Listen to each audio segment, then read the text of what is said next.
Communication. The key to understanding how to talk to people in a smooth and effective way in order to get an idea, story, or thought to a different person. Within the elements of communication are a few of the more important ideas: context, sender, encoding, message, channel, decoding, receiver, feedback, as well as noise. A few of them we will get into later, as this is what our presentation will be about. From the main points of communication, David Berlow created a simple model to represent how communication can work the smoothest way: the SMCR model. This stands for sender, message, channel, and receiver. Overall, SMCR is used to present communication in the simplest way possible.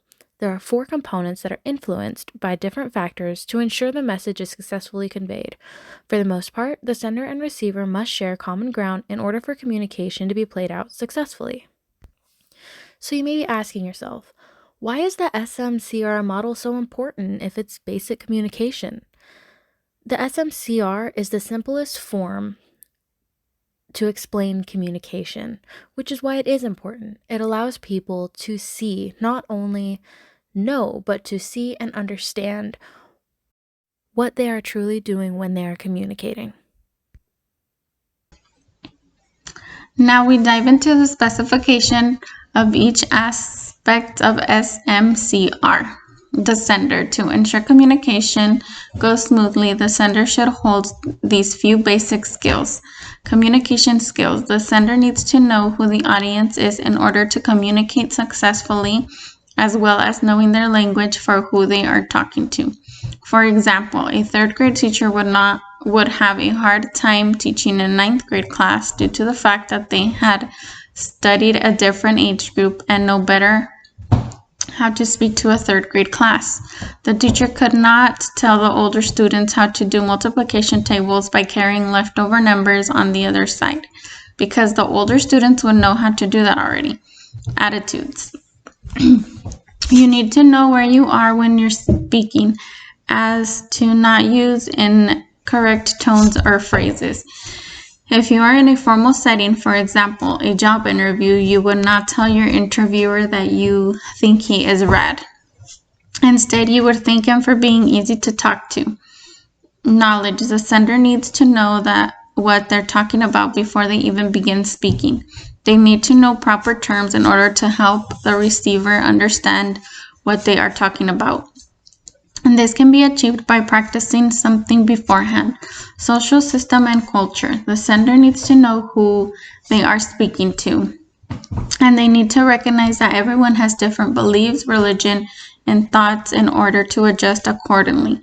A Democrat would not walk into a Republican conference to talk to them about their beliefs and only their beliefs without first understanding why the Republicans think the way they do first. And though the Democrat may not understand the belief, it will be the attempted effort that captures the audience into listening. A couple key concepts are making sure the receiver knows that what you're talking about by clarifying, and making sure you're not talking too much as to confuse people. Essentially, make sure your sentences are short and to the point without too much information. Unless you notice a person's body language changing to one of confusion, then you can clarify and go into a little bit more detail. The next 2 components kind of fit together. Starting with the message, the content needs to be easy to understand and concise for little to no confusion. Keep the content short and to the point, but with language that can be understood almost universally. Within the content, the elements need to be specific to the topic and have obvious structure. When you start your idea or story, do not backtrack and try to add something that happened unless you're planning on starting over. If you backtrack too much or jump around a story, communication will not go smoothly. Here's an example of good communication. The other day, I had the opportunity to meet a cousin from my dad's side. She came through Kickstand where I work and ordered a coffee the way my dad liked it. So I made a comment about my dad liking that coffee. In response, she asked who my dad was. When I told her, she laughed and said that she was my dad's cousin. She was super nice, and it was cool to meet her for the first time. I really hope I meet her again. And here's an example of bad communication, if I had taken that story and changed it a little bit.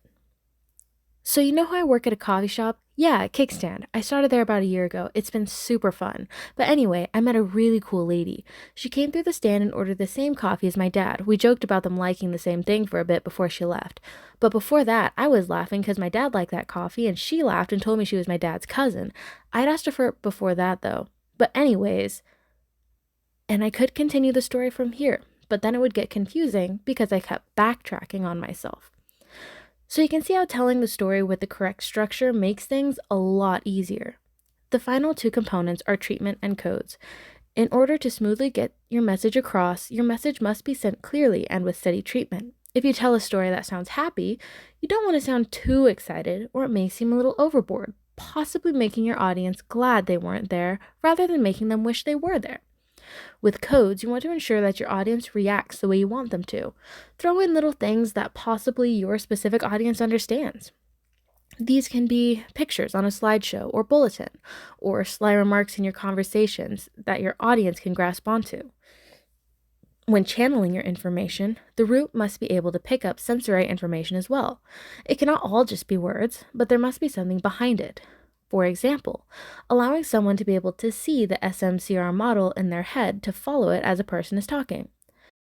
But what if you're wanting the message to be sent out over an array of people? This delves into mass communication channels. Phones, television, and the internet transfer sounds, messages, and visions to people all over the world. Though your idea or video may be small scale, there are several things in which your messages can be created. For example, creating a group chat on your phone in order to invite everyone to your party on Saturday. Or you could even create a post on Facebook to get your message out to even more people. The receiver. To ensure communication goes smoothly, the receiver needs to have a few basic skills themselves. Communication skills. The receiver needs to know who is speaking in order to successfully understand the topic, as well as knowing their language and listening carefully. For example, third grade students would have a harder time learning something from a ninth grade class, due to the fact that they're a younger age group and have not studied that kind of information. The third graders could not understand how to make a graph from the equation 2x minus y equals 22 because it's material for older students. Attitudes. The receiver needs to know the environment they're in when they're listening and forming a response, so as not to use incorrect tones or phrases. If you're in a formal setting, for example, a job interview, you would not tell a person you're interviewing that you're picking up what he's putting down. Instead, you would say, I understand what you mean. Knowledge. The receiver needs to know what they're talking about before they begin responding. They need to know proper terms in order to acknowledge the sender that they are understanding. This can be achieved by asking for clarification if needed. Social system and culture. The receiver needs to know who they are listening to. And they need to recognize that everyone has different beliefs, religions, and thoughts in order to adjust their feedback. Going back to the Democratic and Republican conference, a Republican should not insult the Democrat. Instead, they should ask questions, prove their understanding, and give feedback in a positive manner to provide what the Republican Party understands. A couple of key components are making sure that the sender knows that the receiver is understanding by making sure that the sender can see that you're listening and letting the user know what your body language is. This will show interest and face them while they speak and save questions and comments till the end. Once the end is reached, don't immediately attack them. Use constructive criticism and detailed comments and allow for smoother communication. Thank you.